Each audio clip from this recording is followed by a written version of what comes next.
This car should not exist.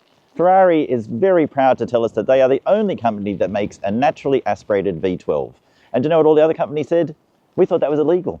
What about emissions laws? How are you going to do it? But I think I know what happened. I think I can see a Ferrari engineer, someone comes in, they're doing the planning, he's sitting in the car, and they say, look, the emissions laws have said this is illegal. He just starts revving the engine. Scusa, something about emissions, and they just made it anyway. It's called in English the 12 Cilindri, Ferrari 12 Cilindri. That sounds terrible, but you need to say it in Italian. Ferrari 12 Cilindri, 12 Cilindri. That's fantastic. And look at it. It's magical. It's huge. It's enormous. It's wonderful. And I'm sorry if I'm shouting, but I'm slightly deaf because I've been driving it. There's one more thing that should be illegal, and that is rain. I am not happy that it is raining while I am driving a V12 that revs to 9,500 RPM, is rear-wheel drive on the slipperiest roads you've ever seen in Europe, where the roads are about this wide, and the car, as you can see, is very wide. But anyway, that's what I get paid for. I better go do it again. So personally, a vehicle with such a massive phallic bonnet and a cabin that seems to sit over the rear wheels is a bit weird to me, and it's never going to be my favourite Ferrari, because it looks a bit too much like a Corvette. And yet, it's impossible to see how you could make a V12 powered Grand Tourer look much more striking than this. Yes, it does look stunning in pictures, but in the flesh it is absolutely gobsmacking. A thing of real beauty from some angles and outrageous showiness from others. Following one from behind on the road, its massive rear end actually brings to mind a Lamborghini Diablo, although I wouldn't tell the many passionate Ferrari designers I met that. Those designers have a lot to say about why the 12 Cilindri looks as outrageously lovable as it does. The designers reckon they were inspired by the exciting era of car design in the 1970s, but also by science fiction movies, and by the desire to build something modern that also feels classic. There was also a lot of talk about dihedrals and monoliths.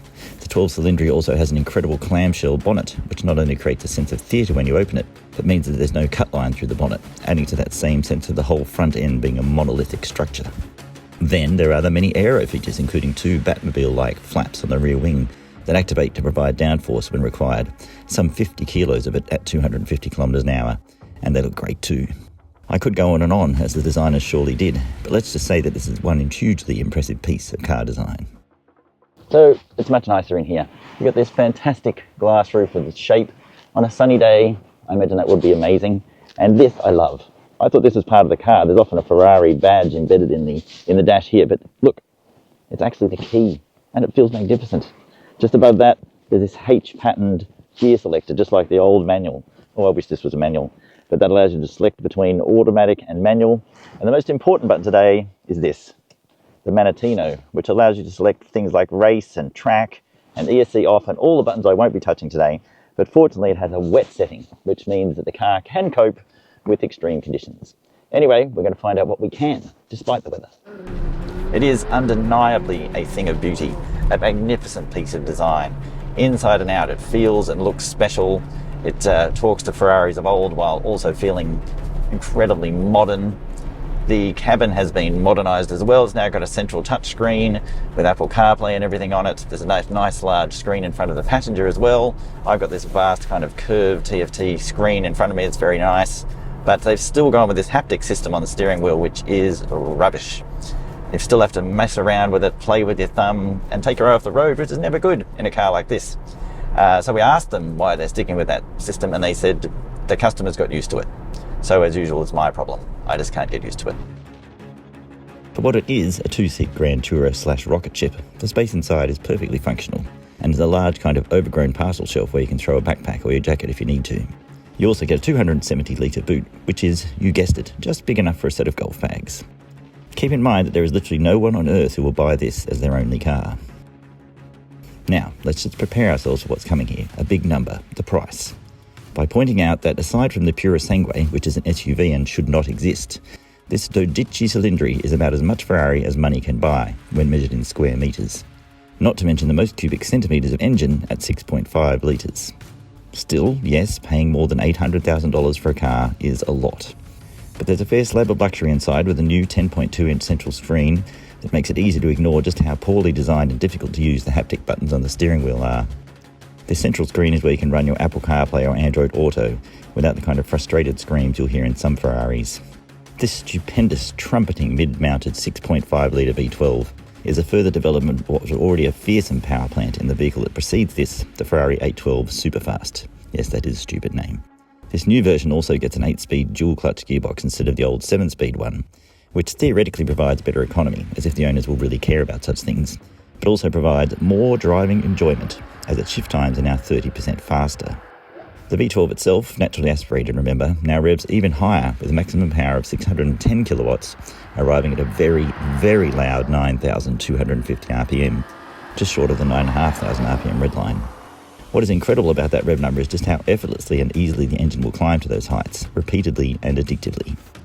Ferrari says it's also developed something called aspirated torque shaping, which allows it to sculpt the torque curve in relation to engine speed and the gear selected, with 80% of its 678 Newton meters kicking in from 2,500 RPM.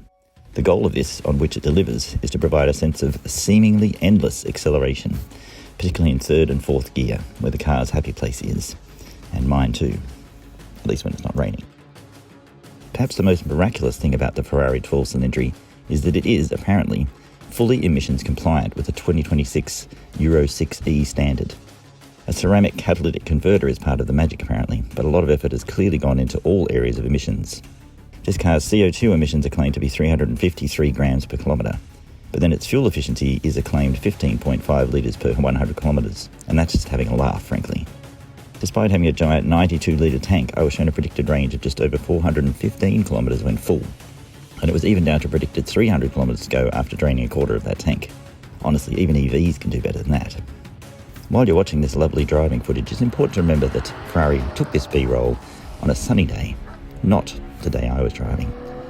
It looks like it would have been a lot more fun. The cabin of a Ferrari is my happy place. Today it's my slightly anxious place. But there are still many things to be happy about, like the fact that Ferrari still makes a naturally aspirated V12 engine. And it's very nice.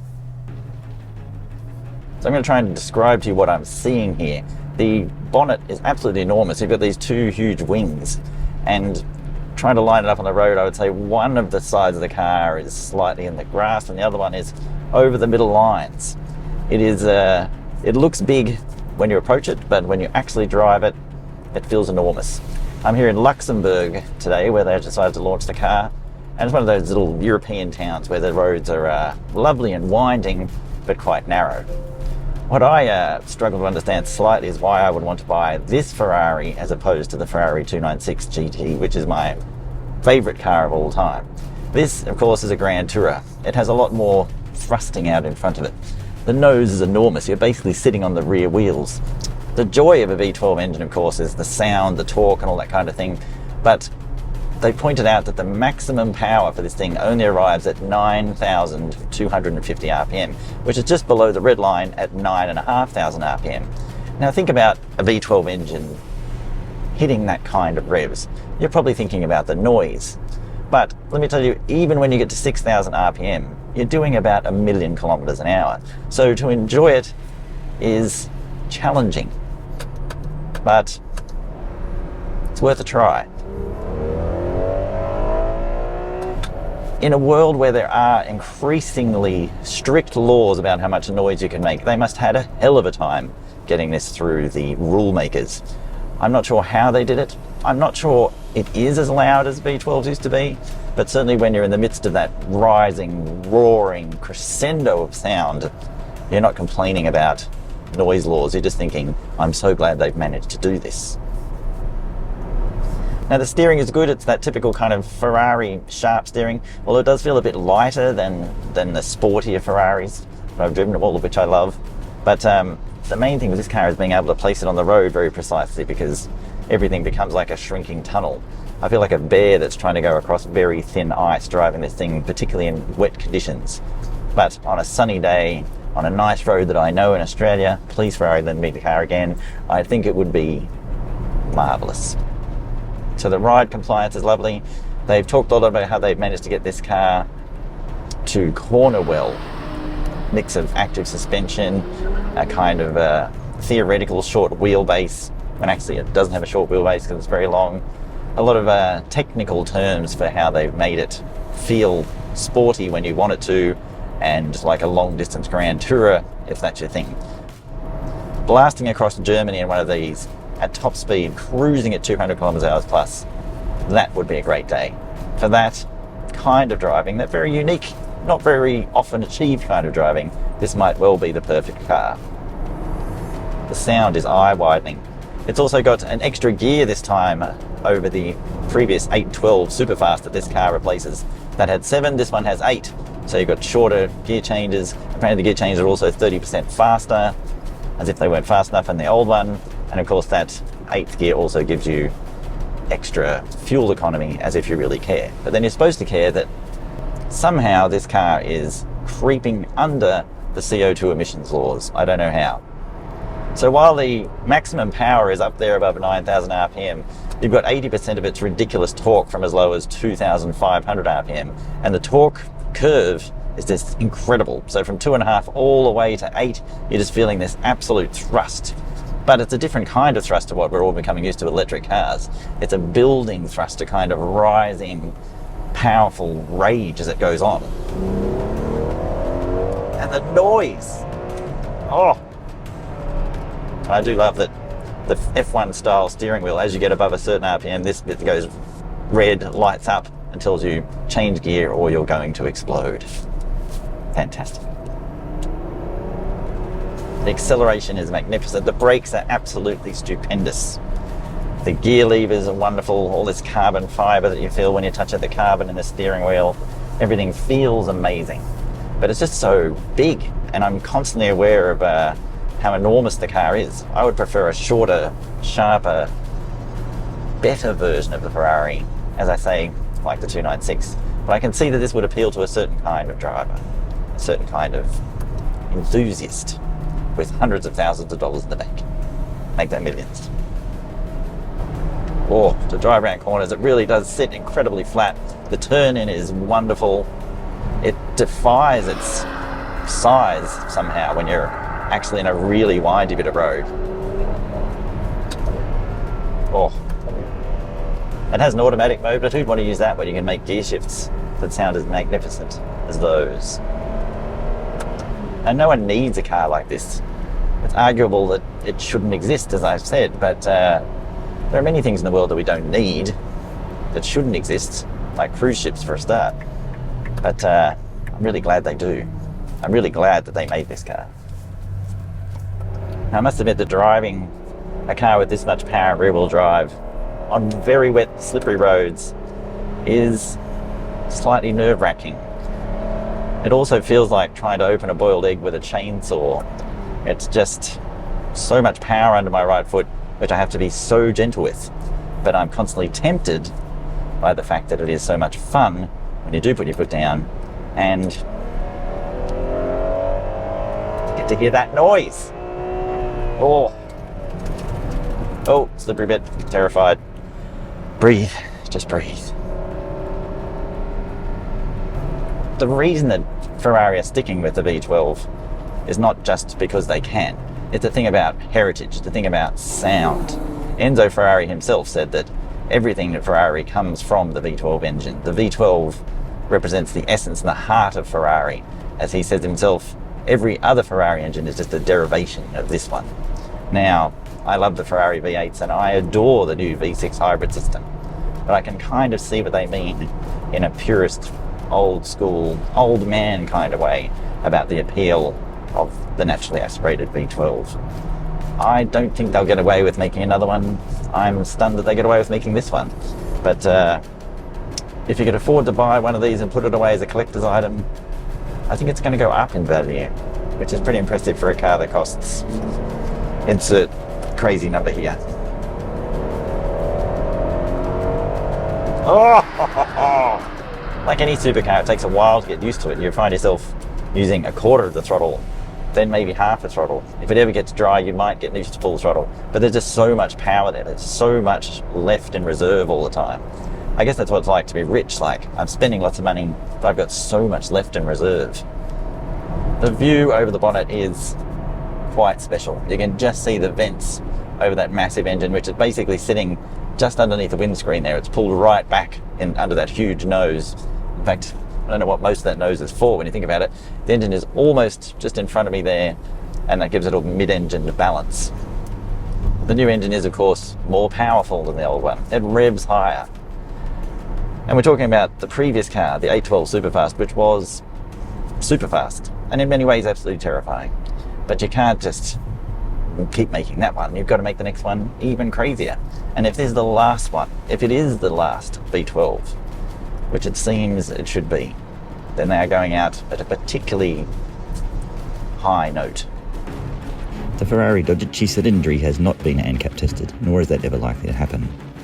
As well as a new brake-by-wire system and improved brakes that promise shorter stopping distances, this Ferrari is packed with software designed to keep you on the road, including side slip control and too many levels of traction control to count. It also features, as standard, adaptive cruise control, surround view, assisted emergency braking, lane keeping assist, traffic sign assistance, and what they call D-Door, or driver drowsiness and attention warning. Like all Ferraris, the 12 Cilindri comes with a 7-year maintenance program covering all regular maintenance for the first 7 years of the car's life. Service intervals are once a year or every 20,000 kilometres. So the good news is it stopped raining. I actually genuinely just drove through the end of a rainbow, but I didn't find a pot of gold with $800,000 or so I could buy one of these, unfortunately. But I did get to drive it properly and to appreciate this, the magical heart of the Ferrari 12 Cilindri. And look at it, look at this magnificent clamshell bonnet. There it is, pulsing in red right in front of your crotch. Everything about it, I just love. There's a lot of stress and fear today with the rain. There were many times where the rear wheels felt like they were doing the Roadrunner thing in the cartoon. But as the time went on, I fell more and more in love with it. I have to say, the Dodici Cilindri is everything a supercar should be. It's staggering to look at. It makes people's heads spin when they see it. It's intimidating at first to drive, but the more you drive it, the more you love it. You start to get to know it. I think it could be one of my favourite cars. It could be my favourite Ferrari, except that the 296 is still the greatest car of all time. But this comes very close.